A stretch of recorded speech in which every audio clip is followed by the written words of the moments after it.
बादल और राजा, दो घोड़ों की कहानी। बादल अरबी नस्ल का एक शानदार घोड़ा था। वह अभी 1 साल का ही था और रोज अपने माता पिता राजा के साथ ट्रैक पर जाता था। राजा घोड़ों की बाधा दौड़ का चैंपियन था और कई सालों से वह अपने मालिक को सर्वश्रेष्ठ घुड़सवार का खिताब दिला रहा था।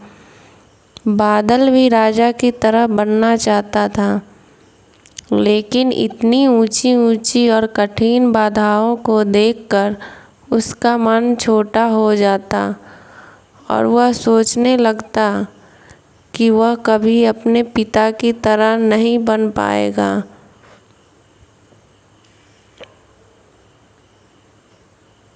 एक दिन जब राजा ने बादल को ट्रैक के किनारे उदास खड़े देखा तो बोला, क्या हुआ बेटा, तुम इस तरह उदास क्यों खड़े हो?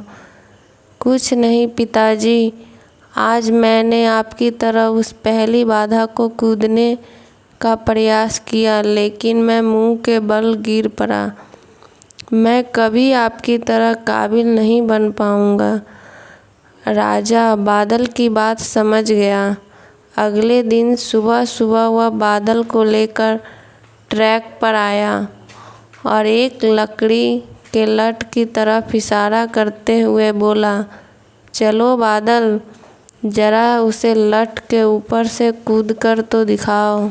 बादल हंसते हुए बोला, क्या पिताजी, वो तो जमीन पे पड़ा है, उसे कूदने में क्या रखा है? मैं तो उन बाधाओं को कूदना चाहता हूँ जिन्हें आप कूदते हैं। मैं जैसा कहता हूँ करो, राजा ने लगभग डपटते हुए कहा। अगले ही क्षण बादल लकड़ी के लठ की ओर दौड़ा और उसे कूदकर पार कर गया।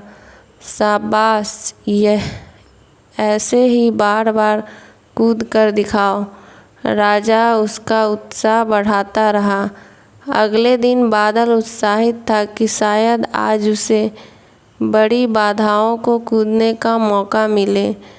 राजा ने फिर उसी लठ को कूदने का निर्देश दिया। करीब 1 हफ्ते ऐसे ही चलता रहा।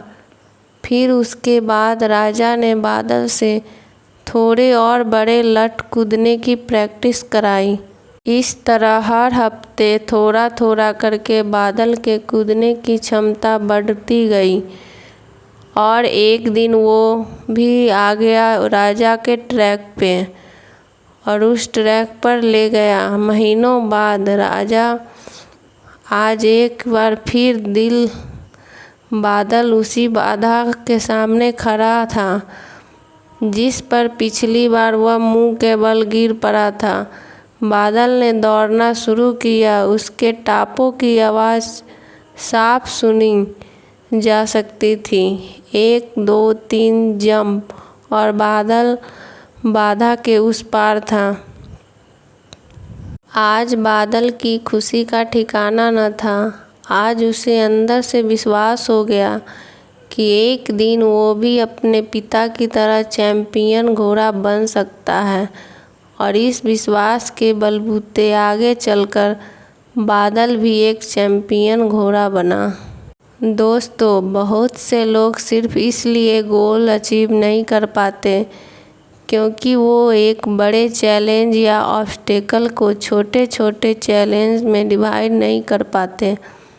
इसलिए अगर आप भी अपनी लाइफ में एक चैंपियन बनना चाहते हैं, एक बड़ा लक्ष्य हासिल करना चाहते हैं, तो सिस्टेमेटिकली से उसे पाने के लिए आगे बढ़िए।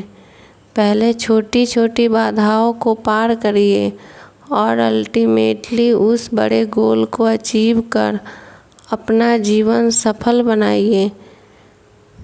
जल्दी हार मत मानिए, बल्कि छोटे से शुरू करिए और प्रयास जारी रखिए।